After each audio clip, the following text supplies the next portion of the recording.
Diddy is selling the Law Mansion, which was raided by Homeland Security in a suspected sexual intercourse trafficking probe in March. The disgraced rapper, 54, who was seen violently beating ex-Cassie in a 2016 security video released in May, is trying to sell his Holmy Hills mansion for $70 million off-market, TMZ reports, after buying the home for $40 million in 2014. Sources told the publication that Diddy, whose real name is Sean Combs, wants to get out of Los Angeles and is spending most of his time in Miami. DailyMail.com has reached out to a representative for Diddy for comment. Earlier this year, Combs' homes in Miami and Los Angeles were the subject of shocking raids by federal agents as part of a sex trafficking investigation. He is also fighting lawsuits brought by other accusers who allege sexual harassment and abuse. Combs' sons, Justin and Christian King Combs, were handcuffed during a raid at their father's Los Angeles residence. Armed Department of Homeland Security agents have infiltrated luxury properties on both the east and west coasts of the United States. While video footage shows helicopters circling overhead, agent in the best gathered in the courtyard of a house near the pool. With the help of a police dog, I saw several police officers carrying bags and evidence boxes to the van.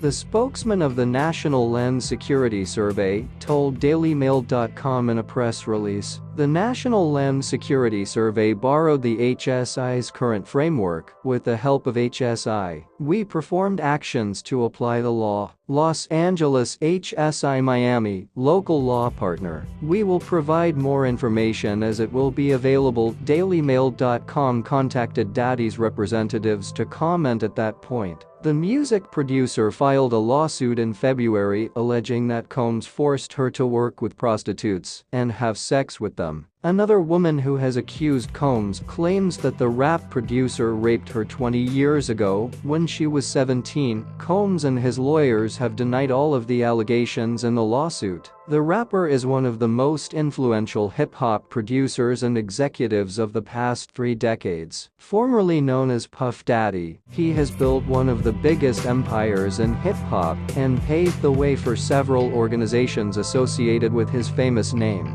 He is the founder of Bad Boy Records, a 3-time Grammy Award winner, and has worked with many top artists, including the Notorious B.I.G., Mary J., and many more. Blige, Usher, Lil Kim, Faith Evans, and 112. In May, a video of him violently punching his ex-girlfriend Cassie Ventura went viral. The rapper took to Instagram to apologize, saying, "I hit rock bottom, but I can't make excuses. It's so hard to reflect on the darkest moments in your life, sometimes you have to. Enough already. I mean, I've hit rock bottom, but there are no excuses. My behavior in this video is inexcusable. I take full responsibility for my actions in this video. I am disgusted. I was disgusted then when I did it. I went there and sought professional help, started going to therapy. Started going to rehab," he added. "Had to ask God for his mercy and grace. I'm so sorry. But I am committed to be a better man each and every day. I'm not asking for forgiveness, I'm truly sorry." Sources said Diddy went to rehab following the 2016 incident and continues to seek both therapy and spiritual work. Video obtained by CNN shows the shirtless rapper with a towel around his waist chasing Cassie down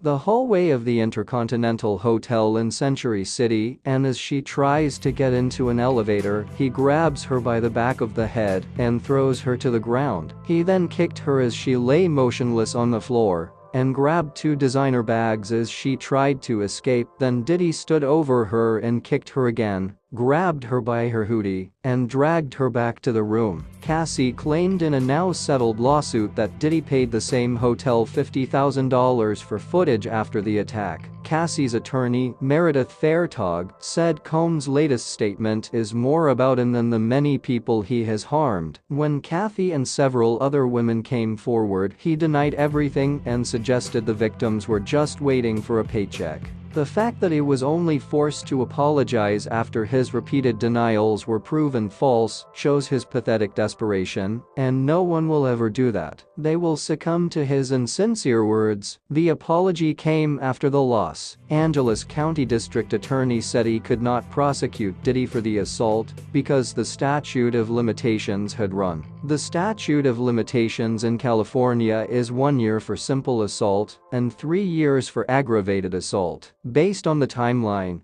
neither charge could be